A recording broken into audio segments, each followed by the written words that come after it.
Hey guys, it's Melissa here from melissaoatman.com. Welcome to another episode of Awaken Your Inner Awesomeness. I am so delighted you guys are here with us today. We have a very special guest with us. Today we have with us Miss Tina Erwin. She is the creator of the Crossing Over Prayer, and she's also author of the books Ghost Stories from the Ghost Point of View, volumes 1 through 3. And today she's here to talk to us about how we can help our departed loved ones cross over easier. And I know that she also had an example with her own brother and how she helped him to cross over. So I can't wait to get to meet her and listen to everything that she is doing today to help people help their own loved ones cross over. Thank you so much for being here with us today, Tina. Thank you so much, Melissa, for having me. I'm so excited. I'm so excited for you to be here too. I'm so excited that we crossed paths and that you expressed interest on sharing your story with us. And before you start telling us how you created this crossing over prayer, I would love it if you could tell us a little bit about yourself. When did you first realize that you had gifts that you were able to see spirit? I was 7 and my Siamese died. She was my best friend. She was hit by a car, and apparently whoever hit her was sad, so they put her body in the driveway. Well, for weeks I could see her ghost, and my mother thought I was imagining it, but little kids can't make these things up. They tell you what they see. They're not dishonest. And that was my first inkling into I could see things other people couldn't, at least my mom couldn't. And then as time went on, other little things started to happen, but my abilities didn't really take off till I joined the Navy and I went to my first duty station and I met my husband. Well, I was engaged to somebody else. And from then on, it's like somebody opened a door and I had an attempted possession. I could see the future. I had these incredible recurring dreams and premonitions. And then we were in Italy and I could feel the dead were, in certain places, not 100%, an awful lot of people died in Europe. But more and more it began to happen and more premonitions. And then when we moved back to South Carolina, I moved to Charleston, I we moved into an 18-month-old house, new house. It was profoundly haunted. And then the neighborhood was haunted and the ground was haunted. It was astounding. And so I set about learning how to cross over all of these souls that were coming to me. But it wasn't until we eventually moved to San Diego that more things began to happen where I could actually learn how to cross over the dead. Took a while. Do you, like in doing your work, have you maybe come to learn why certain spirits are stuck here on earth and haven't crossed over? I think that's an excellent question. And each of us are unique as people. Well, our deaths are equally unique. Maybe all these people, different people drop dead, but somebody else, thousands of people die of cancer or accidents or plane crashes. But for that person, it's unique. For instance, we have lost, Turkey has lost Turkey and Syria, over 7,000 people have just died in Turkey with that earthquake. Well, those people were sound asleep, and the next thing they realized, they're dead because the building collapsed on them and they were dead instantly. For them, they keep waiting for the dawn to come. They don't know they're dead. They have no idea. And this puts a whole different light on something. If you were murdered, then a lot of times your murderer, whether that person's living or dead, can haunt you to the point it's very difficult to cross over. If you're a child, you have no idea what to do when death comes. You see that light, but you don't know what you're supposed to do. And religions other than the Tibetans really don't advise people, okay, when you take your last breath, this is the steps. This is what's going to happen. This is what you should do. This is what you should look for. And there's going to be help for you. But an awful lot of people, I would say the vast majority of people don't know. Now, there are people who have had near-death experiences and they can hardly wait. Man, when that light comes, they are just a vapor trail. But for others see relatives and they come for them and they just walk away with their relatives. I would love to tell you that's true for 100% of people, but all over the world there are ghosts. People have known about this for thousands of years. Something has happened that's caused them not to cross over. And that's really what my work is about, is giving everyone who wants to be helpful a tool where you don't have to pay a psychic to talk to your loved one. You can help them in the privacy of your own home or space. I love that. Now, when did you develop this prayer, this crossing over prayer? Well, I've been crossing over the dead for a long time, but I dropped my iPhone. And so I was going to the Apple store at the mall and I was early. So I went across to a super high-end handbag store. And my first ghost book had just come out and I had book cards. So I was talking to the manager and we're chatting and I handed her a book card. And she said, "Oh my gosh, you're not going to believe it. This store is so haunted.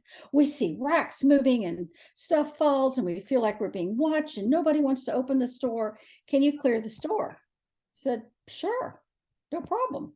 Said, so I cleared the store. I said, "Your racks are moving because you've got these two women who shopped till they dropped. They were eventually in an accident and they came back and continued shopping.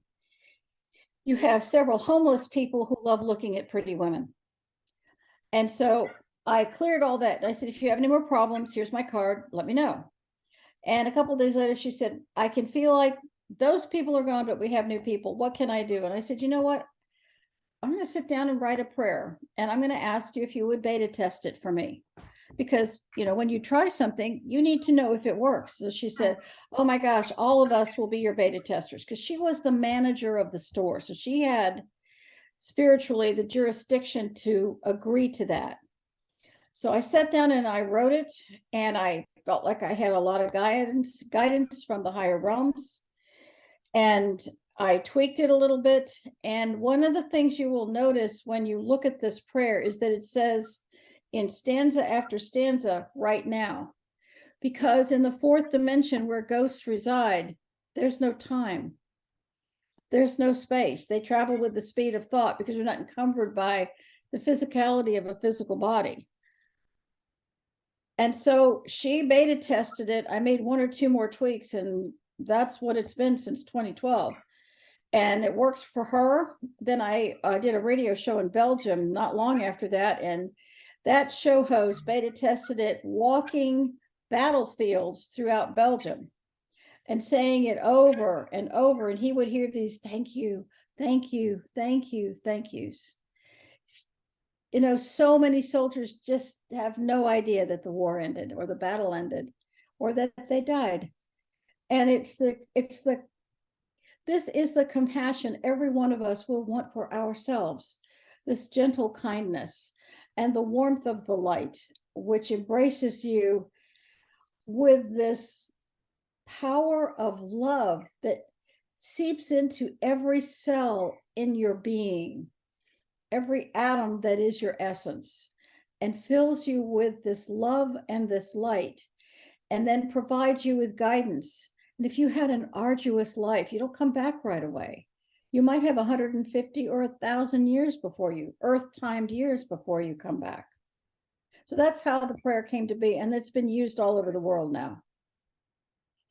It makes sense because I know many people, when they are surrounding their loved ones who are actively dying, they will hold their hand and comfort them and tell them it's okay to let go and it's okay to go and look for the light. So it makes sense that you've created this because not everybody had somebody there telling them, as you said before, this is what you need to do. You need to go look for the light, or you need to go be with so and so.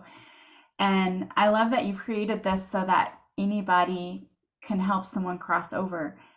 Do you feel like certain areas tend to have more earthbound beings than others?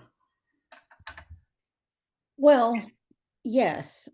Let's say the Pacific Northwest, which is where I live right now, has a fraction of them. Let me back up. Let me rephrase. Let me start again. We have something called stacks of time, which is a fascinating concept. I wish I had invented it, but it comes from a man who's a PhD in architecture by the name of Dr. Ibrahim Karim. He started something called biogeometry, and he's one of my heroes.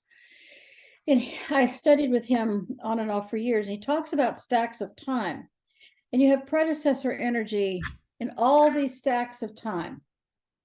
And when you go to a certain area, this deja vu, well, maybe you lived in that stack of time, could be 1,000 years ago. You don't even know for sure. So let's say Charleston, South Carolina, which has had so much war and I mean, you have the Revolutionary War and the War of 1812 and the Civil War and on and slavery and plantations. So you have stack after stack after stack of violent times. In violent times, fewer people cross over. If people die, a person, dies a peaceful death, if everyone lived 100 years, they were ready for death, they looked for the light, wouldn't be any such thing as ghosts.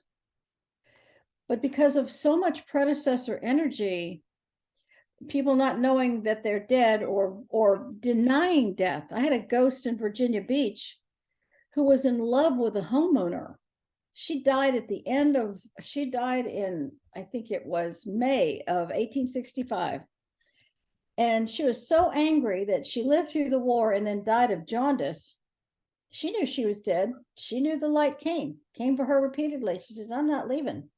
I'm in love with this guy who's got this house, or I'm just going to stick with my daughters. She says, one by one, my daughters all died. And they went into that pesky light, but not me. She was arrogant to the end, so I crossed her over. Mm-hmm. So some people don't want to cross over. They like being here. That's another factor. That's really interesting.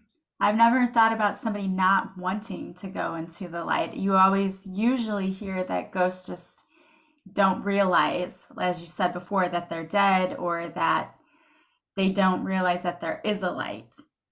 But not being stubborn and not going into it, that's really interesting. I've never heard that before. But you had a madam. Yeah. I had a madam at a bar in the 1800s in Los Angeles. And she knew she was dead, but by God, she was going to haunt everybody for eternity. I can't imagine. And I'm sure they make quite a presence. They probably make their presence known since they're staying there and wanting to, continue to be in the place where they were before they died. Well, that's why I was called, because the couple couldn't stop fighting. After they moved into that particular apartment, all they did was fight. And they realized when they were not in the apartment, they weren't fighting. And they said, there's something wrong here, but it's beyond our capacity. That brings up an interesting point. I was going to ask you that. Do you find that when people have energies in their home, like spirits or whatever, do they attract certain things for those people? But you kind of answered that when you said that these people were fighting all of the time, and it was because the spirit was there. So people will, if they have something in their home, it can affect the way that they behave and the way that they feel. It can be even more dynamic than that. I've had several individuals who were caregivers for someone who died of cancer. Well, the person who died was so sad that they'd been a burden to the person who took care of them, that they didn't want to leave them. So the resonance, the caregiver is now in resonance with this person with cancer, and they develop the same cancer. Wow. And then And if you remove the ghost, then the cancer can clear up like that. But it's even more dynamic with suicide. I hope that's all right to discuss. Sure. There was a client in South Africa who was having trouble with relationships, and her business was failing, and she had suicidal ideation. But she couldn't figure out why. Well, upon review, you ask a million questions of the individual if you're working with them. 17 family members were standing with her. They all took their own lives. Oh my gosh. 17 suicides in that family. Oh my gosh. So all 17 crossed over. Well, it's like someone pulled this black curtain away and the sun came out. She had a relationship. She got married. Her business took off. She felt like $1 million, and she thought, why did I want to kill myself? Life is great. That's how dynamic it can be when you don't cross someone over. Wow. That is so interesting. I've never heard of anything like that before, but wow. And 17 suicides, my gosh.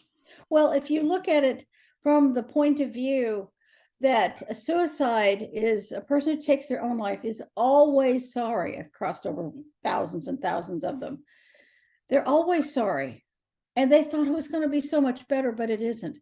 So they go hang around their relatives. Well, an awful lot of impressionable, grieving, depressed family members then become in resonance with this ghost, and then they take their lives. I mean, I've seen this happen where you have 2 or 3 suicides within 2 to 3 years of each other, which is staggering for the family. That's why in the Crossing Over Prayer book and on ghosthelpers.com, my website, you will see the compassion prayer for suicide. And then in the Crossing Over Prayer book, there is another prayer that a family member can continue to send to their loved one in the heaven world. Makes a huge difference in your grieving process. It helps you to heal. And a lot of times you can't tell if your grief is your grief or the person who died, if it's their grief, because the dead grieve. They grieve so much. Now, when you say that, are you talking only about spirits who are stuck here on Earth? Or you're just talking about all spirits grieve once they die? I'm talking about if you lived 105 years and you see the light and you see your relatives, you're out of here. But if you were in a car accident and you're 35 years old and you've got 2 to 3 kids, I've had this situation where someone said, "Oh, a friend of mine is on the side of the road, and she was sideswiped, and I can feel that she's still there. Can you help her?"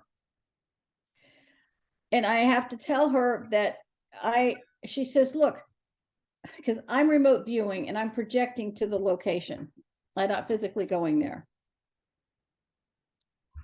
I said, "I hate to tell you this, but you died." And without exception, they'll say, "Oh, no, I can't be dead. You have to understand, I have a nail appointment, or I'm seeing my hairdresser. I got a kid's birthday party on Saturday, and then I have this big business meeting next week.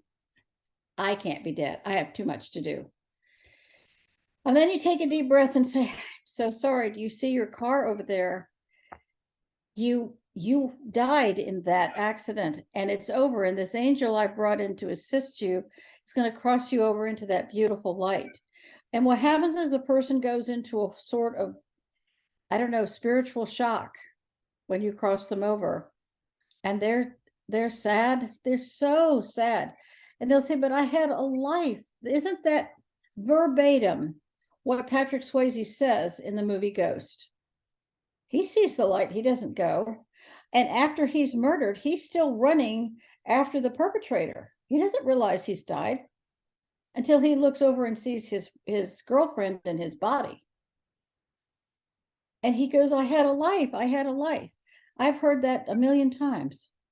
This is why this issue of compassion is so important. And would you recommend, if, let's say, anyone out there is listening has had a loved one who's crossed over in a tragic way, or they were very young, or both, would you recommend that people say this prayer no matter what, just to help their loved one? Yes, I would say it immediately, because the shorter time in the fourth dimension, the better for them. And I can't reiterate that, but let's say that your loved one died and you're really conscientious. You don't want to hold them here. You want them to find the light of the divine, and you don't remember this prayer. You can say the 23rd Psalm, and you say it over and over and over, and you tell them, go into the light. Listen to this psalm. Lo, though I walk through the valley of the shadow of death, I will fear no evil, for thou art with me.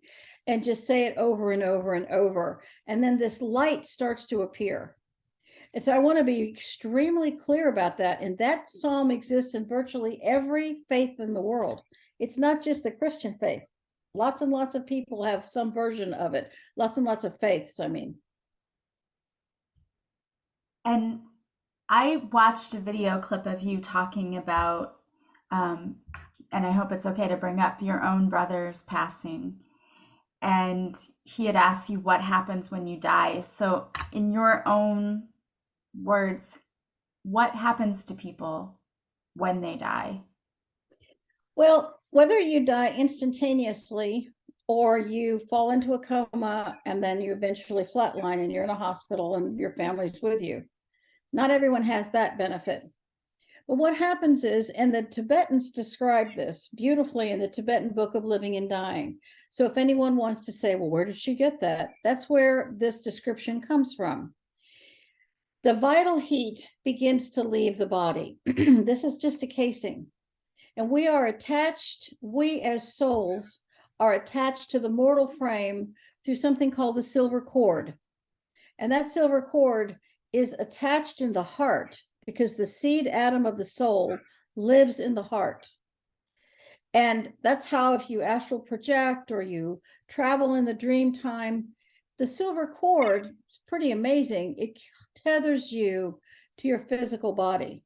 But let's say that you're traveling in your sleep and a building falls on you, which has certainly happened in Turkey today. You don't know you're dead. And so your silver cord is cut and you can't get back in your body. So as if you're dying slowly, all the vital heat starts to leave the extremities. Then it's the organs, like someone shutting off the lights in a building. All of the organs start to shut down. And the body starts saying, okay, it's time to go. The body starts to shut down. And as the body shuts down, the last thing that shuts down is the heart. And a lot of times people are already traveling. They've stepped outside of their body and they can see their body. Sometimes they're seeing their body in the hospital room. Sometimes all of this happens suddenly in an accident. Some people see their body at the accident site, not everyone. And they have a lot of feelings. And then they feel someone who's thinking about them, and they travel with the speed of thought. They're not encumbered with a mortal frame anymore. They're not heavy. There's a lightness. They ricochet among all their family members. When my mother died in North Carolina, I knew she was dead because she was in my kitchen. I could see her, and she said goodbye. And then she was off to see one of my sister or my other brother. So when my brother died, I knew he was dying. So I had already set him up with angels surrounding him to care for him and to already, shall we say, look after, monitor his mortal soul. And I watched him flatline. I mean, I knew it was not like I didn't know it was coming.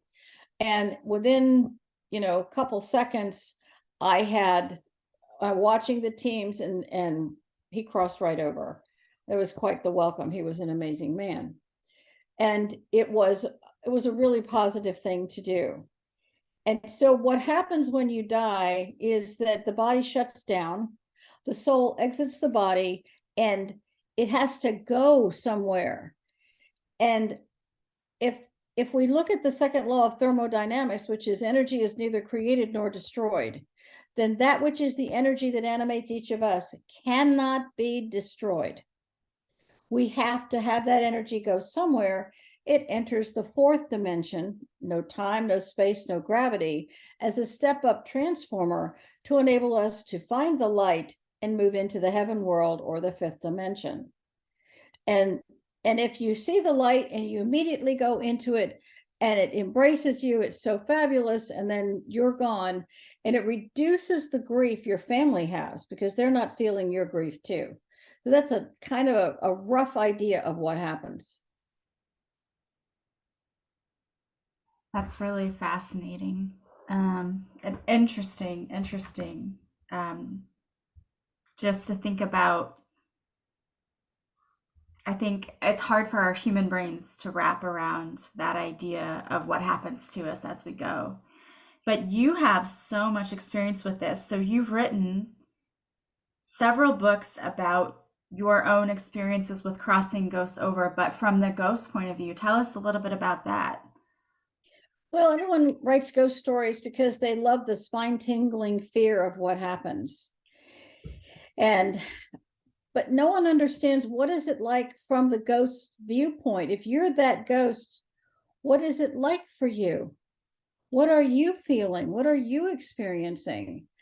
And every time I do one of these, I talk to my daughter or my daughters-in-law, and they each said, "I have got to write this down." And you've got to tell these stories. So I started to do that. I wrote 63 of them in those 3 volumes, and there's still more. I crossed over a little girl last fall, and she was harassing my grandson. He was like 18 months, and he was crying. And so my daughter-in-law calls and said, "I think there's something here." So I, remote viewed the house, and there's this little girl, and she's about 7. And I said, "Hi, sweetie, how come you're harassing Jack?" And she said, "I just like to make him cry. I just pinch him." And I said, "Well, um, how did you get here?" And she said, "Well, I followed his sister home from school. His sister's 7." So I said, "Okay." And I said, "Where's your mommy?" And she said, "I go by mommy, but mommy just keeps crying and I don't understand." And I said, "Sweetie, what's the last thing you remember?" And she said, "I'm swinging. I was swinging and swinging. I was swinging so high." And I said, "Sweetie, did you let go?" She said, "I did. I just let go so I could fly like a bird." And then I'm standing next to mommy and she's crying. I don't understand what happened. And so I said, "Well, do you see this little angel?" She said, "Yes." I said, "Well, this angel is going to take your hand and see that beautiful light there. There are some people who are waiting for you." And so she just, went skipping into the light, and Jack went to sleep. So Wow. that was her viewpoint. She was just bored. Yeah. She would go home with a different child every day, and she happened to go home with my granddaughter and ended up getting crossed over. A good thing she did go home with your granddaughters. Yes, absolutely. That is so fascinating. Wow. So, if we have people out there listening who are interested in learning this prayer, so that they can help their loved ones, or maybe they just want to get a hold of your books because they are so fascinating, the stories that you have, what is the best way for them to do that? Well, all my books are on Amazon, but if you want to see the collection of the 8 books, they are on ghosthelpers.com, and there is a tab that says books, and then you can see them. And 6 of the 8 are audiobooks. So I'm still working on the last 2. Yeah. And the last book that I completed was the Crossing Over Prayer book, and there are all kinds of prayers for a variety of occasions.